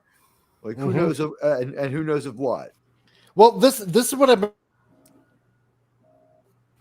been saying, like, you know, for quite a while. You sick roboted of the a big little bit. studios. Oh, I did. Well, okay. You But seem this to, is what I've you been saying seem for to quite a be few. reintegrated now. Yeah, go ahead. Yeah, your audio dropped Okay. there for a minute. Oh, okay. Well, you know, what I've been saying for for months now is that everybody's sick of these big studios putting out garbage. Nobody wants to go see any of the crap that they have out now. And now it's up to the smaller studios that are actually putting out a positive message on things about things that are going on in real life and real situations with real people doing astounding things. And the big studios are hating it now because now the word is getting out that there is a lot of evil out in the world. I'm not gonna lie about that. We all know it. But here's the thing where there's and we love you for it, my dude. But you know, here's the thing. You know, there's one strong man out there that cares about kids the weakest Mhm. among us in the populace that does something positive, and that his message, his story is getting out. And in this society where we have this, men in general bad, especially white men bad, and this gets out and this starts making money, it's overturning their narrative. It's overturning their message, and they can't have it. So they have to just demonize it as much as possible. And if I may give a controversial take here, You may. there was actually a good interview with Jordan Peterson between Caviezel and Ballard, the actual man, and Right. you can find it on YouTube. It's very interesting. Let's be honest. Notice a certain list never has been released yet either, to do with things similar to that. Ah, yes. Yeah, That's a yeah. good point. Because That's stuff a like very that good gets point. buried. Rodriguez is on that list. Yeah, they don't Yep. want this stuff getting out. There's Nope. reasons why they're trying to downplay this film, because it's putting more eyes on what they don't want people to look at. Oh, they're actively trying to sabotage it. I mean, Oh, yeah. Disney shelved it. There's also rumors of the theaters showing this movie cutting off the AC in the auditorium. So Yep. Yeah, I heard about that. trying Yep. to. I don't know if I'm ready to believe it's that Byzantine, but I can believe Disney would be that bad. I could Oh, yeah.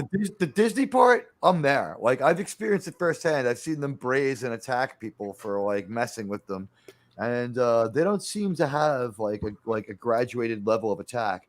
So I don't know. Yeah, I mean, maybe there is some Stan out there who cut off the air conditioning. Who knows? But I mean, certainly, like, this is a story it's like I said, it's pushing around Indiana Jones. That's the real story here. And also, it didn't have it didn't have to tell you it was something it wasn't. And also, if you don't like this movie, then what's your excuse for liking Indiana Jones and the Temple of Doom? Mhm.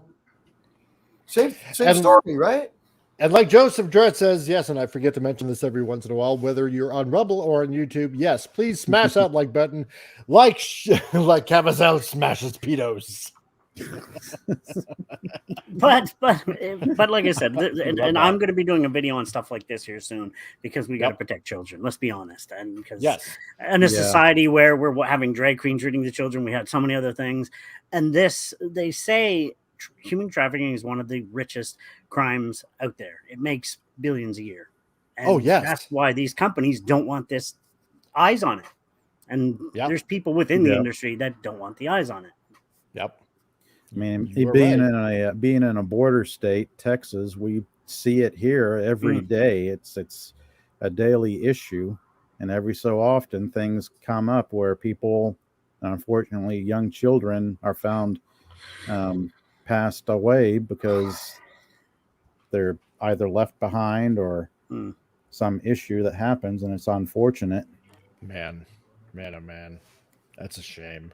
That's why this film, the rumor is they're going to release this on Twitter soon. Right? Elon's going to release this for everybody on Twitter to see that came, because actually here in Canada, they were holding it back to broadcast. It's officially now here, but they held it back for a few weeks because they didn't want to showcase it here either. Yep.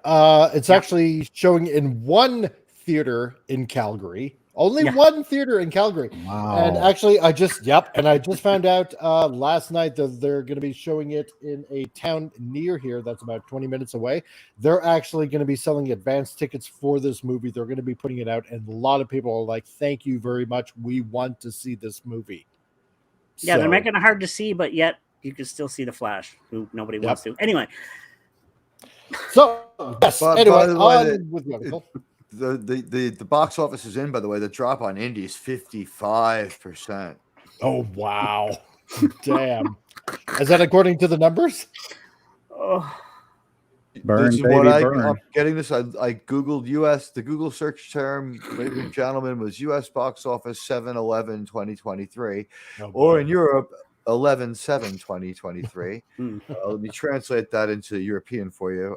And you can just picture the numbers written in European as I look at the letters, which are written in Hindu Arabic, saying that Insidious the Red Door made 33 million. Indiana Jones and the Dial of Density made 27 million. And Sound of Freedom made 19 on the 7th, right? Yeah. So that's a while back. And let me see if I can find the 11. See, I'm getting the European sources and the American sources sort of get the date reversed because of the way we do that. Right. So Here's the thing: if that's what it's doing, then this movie was fucking with Indiana Jones even before. It looks like 7th through 9th, which was the past weekend. We have Insidious at 32 million, Jones at 26 million, and Sound of Freedom doing and listen, here's the thing. Sound of Freedom, like, hypothetically can't make as much money as a failing Indiana Jones, because this is the deal. Insidious wins in 3,100 theaters at 32 million. So, you can do that math yourself, kind of, because I can't. And then Indiana Jones in the dial of density is 26.5 million, and it's down 56%, but it's on 4,600 screens. Oh, It's boy. on 14 to 1,500 more screens than the number one movie. And that leaves less than 3,000, just 2,850 screens for number 3, Sound of Freedom, making 18 million. So that means Wow. that the one thing that person who wrote that article got right was it was sold out. Yeah, exactly. So fewer screens and more of an impact. Well, Yeah. it didn't make as much money overall, but the thing is, it's not playing at empty theaters. There's people going to see this movie. People have an appetite for the story. Yeah. It's what's the worst thing you could say about it? Is that it's dark? People care about the subject matter. Exactly. That's right. Because, like I said before, everybody cares about kids. Yeah. And again, it did that good without any media or publication or anything. So That's right. And that's the big thing. That's the big impressive thing on to this. me. So Yep. Without any TV commercials It's out. or posters all over the place. This did it basically word of mouth and trailers playing, say, for example, on YouTube or on social media here and there, and it made this much and beat Indiana Jones in the first week of release. In round numbers, the screens for the 1 and 2 movies, the Insidious and Indy, and the screens for Sound of Freedom, it's roughly 7-2, which is 9, which is pretty close to 10. So a movie that's only in 18% of all screens is still making a lot of noise. That's a healthy number 3 movie that Hollywood is happy about. In a way, it has to be. There are people who put money into this movie who are now happy. Whoever owns the rights, even if it's Disney, they're happy in spite of themselves. That's right. So the article goes on. Monteverde then added, one thing that's amazing is, we make movies for the audience. And I understand, the critics would, but I like to focus on the audience, and the audience is responding. They're the most important to us as filmmakers, as storytellers, and the audience is giving us 100%, and that's where I want to stay. Then he shared a story he heard from the film's producer, Eduardo. When an eagle is flying and the crows go behind, like they come in packs, and they go behind the eagle to try to put her down with their weight. The eagle, instead of fighting the crows, what the eagle does is continues to fly higher, because eagles can actually breathe with less oxygen. So they go really, really, really high. They continue to fly high, and then the crows, instead of fighting them, the crows completely fall off because of lack of oxygen. Monteverde then relayed it to the film's criticism. I like that symbolism. Instead of fighting any negativeness or anything, they just keep flying up. Let's keep going. That's what he says. I totally agree. When Harmon brought up that negative reviews of the film featuring Chevelle's personal beliefs and his politics, he responded, "It's really funny when they don't like my politics, because my politics are in the Constitution of the United States." He continued, "I want everybody to be free under the Constitution of the United States with inalienable rights, including unborn and born children. They have a right, and that's why we are not Nazi Germany. This is ridiculous." Yeah. There you go. Yep, that's it. Yep. What they say about me is really none of my business, Chevelle said. Not when you have children now. You don't care anymore, and you realize what we're gonna leave. Yeah, blah, blah, blah. You don't care anymore when you realize what we're gonna leave them. Sorry, I can't read today. So this is our Concord Bridge, except it's not coming with a bullet. It's coming with a film, and the sound of freedom is just that. It is that freedom, he concluded. There you go. So, yeah. So the film is out now. I would just highly recommend that people support this film. If we know child trafficking is going on, we know it's a bigger industry than than drugs or arms or anything like that. We know that there have been people that have been to certain islands. I can't say where or who or with who, but we know this is the thing. We know it goes on, so it's ridiculous at this point to really try to hush it up. They said there's about 6 million children in it. So yep, that's yeah. And here's the thing, that a lot of people, a lot of children that end up in foster care, and I hate to say this, but a lot of them disappear. Yeah. And they say they're runaways, but at this point, really, with what everybody knows is going on, are they really runaways? And it's not just in the other countries. It's here in North America. It's in Canada. Exactly. It's everywhere. It is. Yeah. It is. It really, really is. So, yeah, my wife and I were planning on going to get advance tickets to go see this film. If you really don't like what's going on about what's going on in Hollywood, all the garbage that they're putting out, God, give this movie a chance. Exactly. Give it a chance. So, yeah. That's what I got to say. There's so many other worthwhile TV shows and movies out there to entertain yourself than the crap that Hollywood is putting out, and this movie is one of them. I believe I can see whole church groups, church congregations going out and buying tickets, just blocks of tickets for their congregation to go see this movie. Yeah, see, that's what I like to see. See, I mean, even then, it doesn't even really matter if you're a churchgoer or not. Yeah. Like, this is something that everybody it's can get behind. Yeah, this is a message that needs to be heard. Yeah, you would certainly hope it's something everyone could get behind, but then yeah, exactly. If you're fighting against that, like, what's wrong? Our culture is certainly divided and not in a good way. It's unfortunate how our culture has gotten to this point. It's kind of sad. Yeah, it is. It is really. Yeah, you know what? And seeing how Teague had mentioned this before, I'm going to bring up the chart from the numbers. So that keeps a chart everywhere. This was interesting. How much money it was making for theaters? Probably pretty good. Yeah. So here we go. Just wow. So this is the day it's number one. So on Monday, and a couple of people had said this, and here it is. It proved to be true.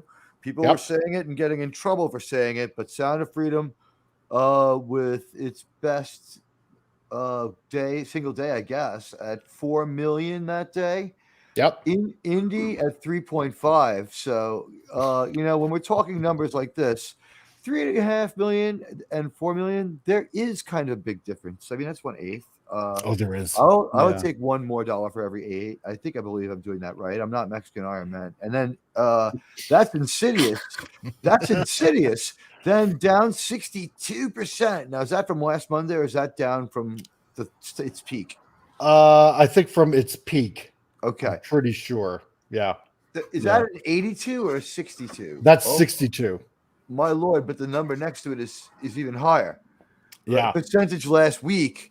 So it's down 62% overall, but 73% from Monday of last. No, I guess last week. Yesterday. Hard to say. This movie's in free fall, and it's at 3.2 million. So it's almost like $1 and $4 less on this day. Yeah. And Disney, not content to just get like punched in the face, they're getting kicked hard in the ass with their movie Elemental somehow becoming relevant again out of nowhere just because their other movie failed so hard.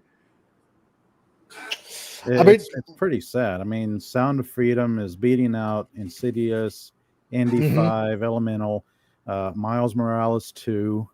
What is Insidious Red Door? Does anyone have any info on that? I have no idea. I'm Is it a horror movie? I think it's a horror film. Oh, no, It it's looks interesting. definitely a horror actually. movie. Yeah, it looks interesting. Actually, I want to check it out. So yeah. But I mean, yeah, if you look at what it's making per theater, okay, and how many theaters it's in, okay, like Sound of Freedom in 2,952. This is not even theaters. the Jennifer Lawrence movie. No, and it's making $1,355 per theater, okay, as opposed to Indiana Jones and the Dial of Destiny in 4,600 movie theaters, only making $703 per theater. That's right. So 7 days in release versus 11 days in release. Insidious doesn't appear to be that good. According to Google, it's giving it 2.7 stars out of 5 by 500, just under 500 people, 496 ratings. Yeah. So let's see. I love the Insidious franchise and have been obsessed for years, along with the Conjuring universe and anything else. James Wan. The movie was disappointing for me. I was super excited after a decade to see Lambert's family story, though this movie did not. ... All right, so it looks like this movie does mid. It has a high mid score. It's a 52% movie. Let's see what they say about India. Let's see what it says about Sound of Freedom. yeah, and you're right, Titan. Yeah, almost half the theaters as in continent. Whoa, yeah. Whoa, this is pretty shocking.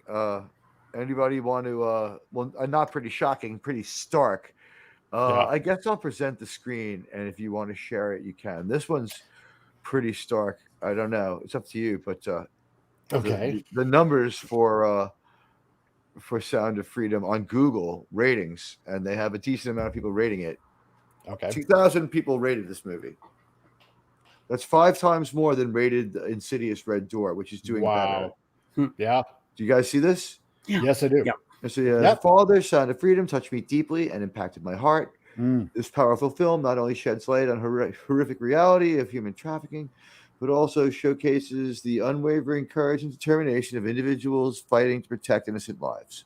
Yep. So 4.5 stars, and it is what it says it was, and people liked it. It did that much better. Hold on, I'll sorry, I didn't realize I did that. We'll get back to the star rating. So I did on Google. So I mean, a stark difference here between. I could go back and show you the result for the other movie. Insidious, and that's 2,065 ratings too. On top of that, and here's Insidious, the number 1 movie, only has 496 ratings, and it's mid.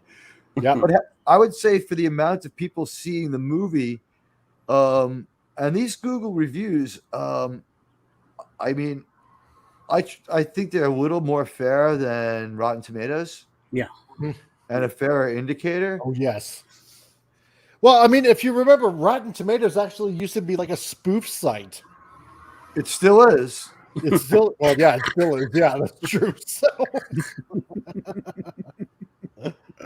Yeah.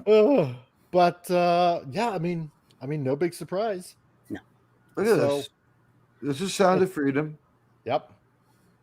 And this is Insidious, which stars Ty Simpkins, Patrick Wilson, Lynn Shay, Rose Byrne, Joseph Bishara, and Andrew Astor.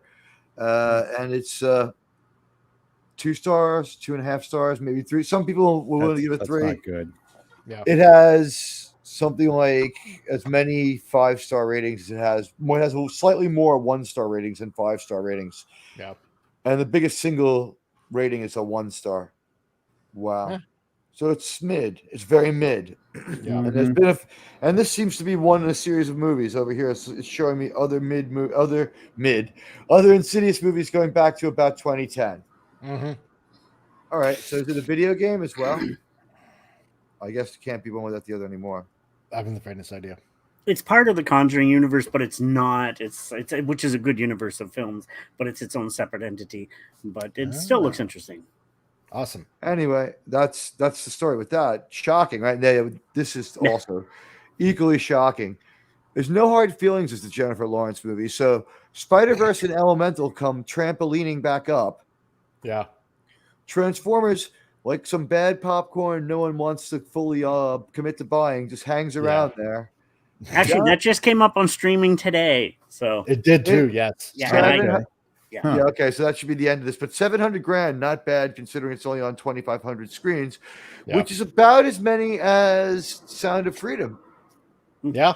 Sound of Freedom's on about as many screens, but that movie makes 147 4 million as opposed to $764,000. Yeah.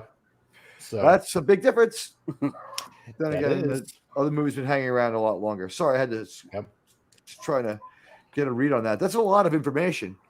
That is. And as we know, I was educated in New York City, so I barely can read. barely able to pull it off. You're doing good, dude. You're doing better. You've been going to night classes? Am I? Yeah, I've been trying to get my GED. Also getting phonics to work for me. So you know what? I watched an episode of Voyager yesterday, and I understood what happened. Oh wow! Yeah, and what happened was I watched it with PDB and Dark Helmet, and every few minutes I stopped and I hyperventilated, and they were like, "You're a good Star Trek pundit. You're going to do a great job talking about this." And it's like, you are. The people, they say things. And it makes sense. Yeah, it mostly made sense. That was the thing that fucked me up. Oh, I know. I just watched Brave New Worlds, the latest one, yesterday, and I'm like, oh crap, fuck me. I keep forgetting about that series. I know, and it's good that you do forget about that series. Yeah. So you live long enough, you get to see yourself become the villain. Frank, they're becoming Packlids on the episode. Oh my god! Oh, I have called it Star Trek Packlet so many times on Strange New Worlds, geez. and it took me until the day to call it by the right I name. I kept calling it Pucard by mistake. Oh, jeez. Well, you know what's all the same thing. So they did better than they ever did with Picard last week with their Strange New Worlds show. It was a little bit better. But again, every show now we've gone 2 in a row where we have to kind of do mind blanking things or make people into someone other than who they are so that they'll act normal enough for a story to happen. And it's really messed up. And we also have to do something to kind of give us an out with the continuity of the show. Because people, like, it seems like when people were given this show notes for how to write this, it was like nailing Jello to a wall. All we know is that Ortegas is like, keeps being on Betrayed to be about 3 feet tall, and she won't stop talking tough and straight arming people and being fucking badass. And it's just the show favors her point of view, but at the same time, it doesn't back it up with what it shows us. True. Oh God, I just I'm not looking forward to Thursday when we have to go to work and watch that show. Yeah, no. It's better than Picard in the sense that you don't have to analyze it twice. It's not supposed to change the fate of anything. Yeah. No one's saying it's a reboot and like a return to greatness. Everyone's like, it's more. There's more of it.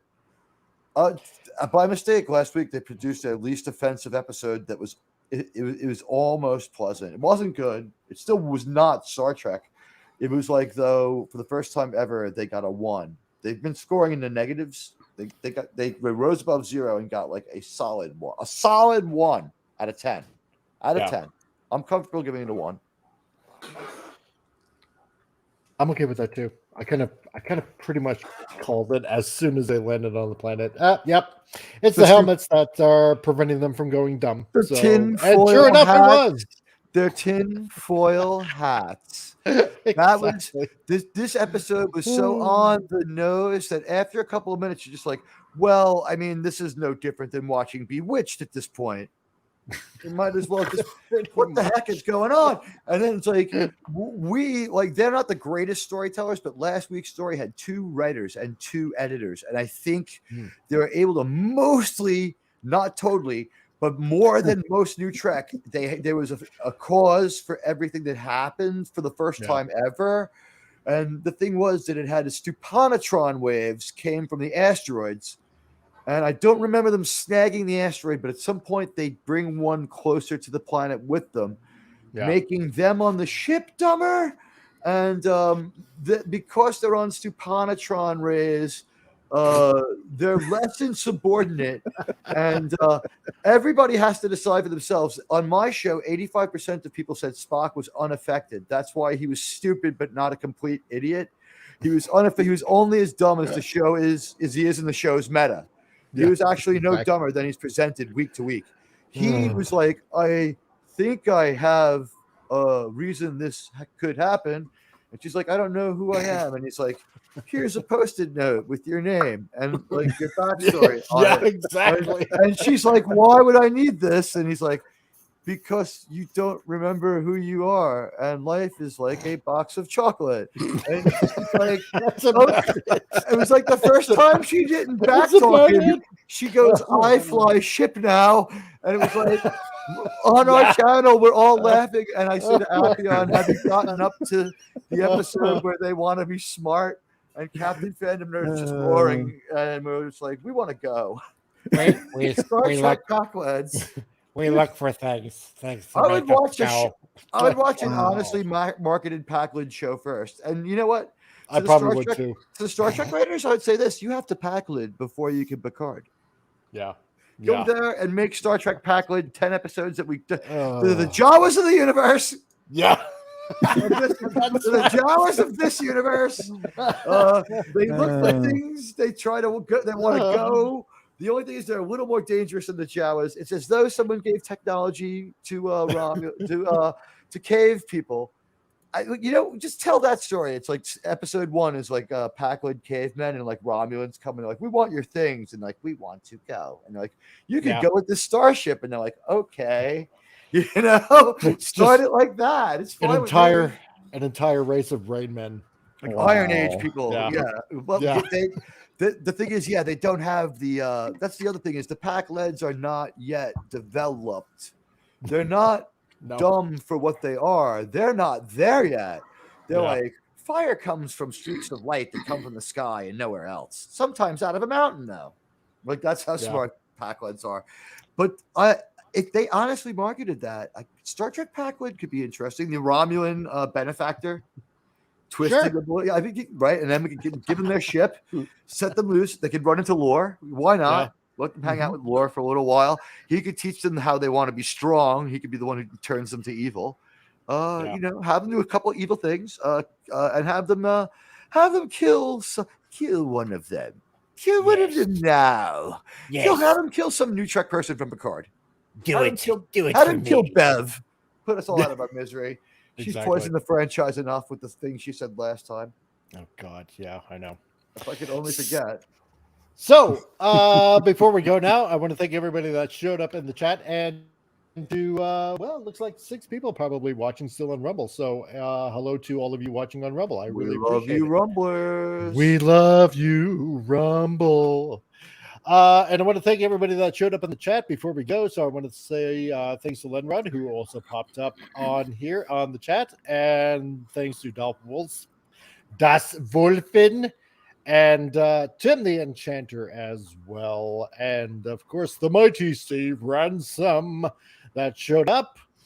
And who else did we get here? Oh, well, of course, I know who else we got here. We also got the mighty Titan that showed up, and of course we got everybody's favorite Dredd, the man himself, Joseph Dredd, that also showed up as well. Greatly appreciate that you guys showed up today in the chat and had some fun with us. And what we're gonna do, as we always do, Admiral Teague, what do you got to plug, my dear sir? 1 in every 4 Americans will watch Admiral Teague's Saving Star Trek, where we analyze strange new worlds on Thursday with such friends as Appian and Captain Fandom Nerd. On Fridays at 4 United States Eastern Standard, or Sundays at 8 p.m. United States time, which is -4 Greenwich Earl Grey time and Greenwich Mean Time. You can listen to myself, Admiral James Earl Teague, and I will dissect pop culture with PDB and Dark Helmet, and others, including such luminaries as the comic relief Crusader. Thank you. The more you know. Well, can't top that now, can I? No, No, can't I top can't. that at Link all. is in the chat.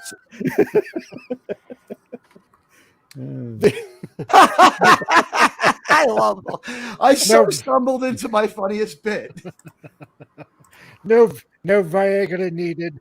So I put effort into the Emperor, but it's not as funny as old Picard. I mean, I try to be funny, my lord, but what can I say? Let's see. And Tom, my dear friend Tom, what do you got coming up? And go ahead and plug your channel, dear sir. Okay, well, as you know, the Classic Leftist one is still new, so I'm still developing that. Stay tuned for more on that. Thomas Haley Creations, as you know, that's my photography work. I got more projects coming out with that, but the one we're really going to plug 8 years in, come October, is my Foggy Brains. So if you like 420 humor, 420 stupidness, and 420 snack ideas, check it out on the YouTube and on TikTok as well. Nice. Yeah. Do you got any Just me being stupid? Well, sometimes crazy works. So there you go. Exactly. I'm loving Stephen Ransom's comment. Thank you, Stephen. It doesn't matter. It's just about my tigerness. Oh, God. And Pop, what do you got for us, dear sir? Oh, goodness. After a week of being off and busy with other stuff, I'm probably get back to live streaming this week sometime. Pop Culture Republic, where I just babble on about anything that I stumble across. Movies, TV shows, comic books, anime, manga, here and there, just things that catch my fancy. Your fancy. Yeah. Nice. And well, I appreciate it. Any special shows coming up soon? Not right off. I'll probably do a test stream either tonight or tomorrow night when I decide to leave OBS Studio and try either the StreamYards or EV Mux or something other than OBS. So that will be entertaining, perhaps, as I stumble my way through it. Nice. Excellent. Awesome. Let's see. And there we go. By Stephen Ransom. PCR serves a good waffle. Okay. The American Association of Retired Persons underwrites this program and endorses the comic relief Crusader. Oh, God. 1 in every 4 Americans should hit the like and follow button. All Americans should hit the like and follow buttons. Yes, if they don't, they're going to get chlamydia. And Mike, yeah. you may also like your own stream, though you are, in fact, only a Canadian. For now, for the moment, we shall come to your rescue. Please do so soon. 1 in every 4 Americans will soon be in Canada.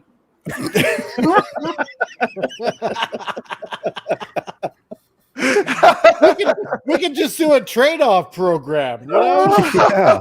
It's like we'll trade 1 American for every we'll trade 1 American for every 2 Canadians. How about that? I see your Trudeau, and I raise you a Biden. Like Hunter or Joseph. You can have either one. If you take Joseph, we get a player to be named later. Yeah. Das Wolfman. Yeah. Do you still Joke's on you, Picard. I already have chlamydia. I will soon be with Rob Ford, and I will relate what you have said directly to him. You know what? That being said, there is a guy in the States. I think he's in Tennessee, I believe. It's got a YouTube channel, Buddy Brown.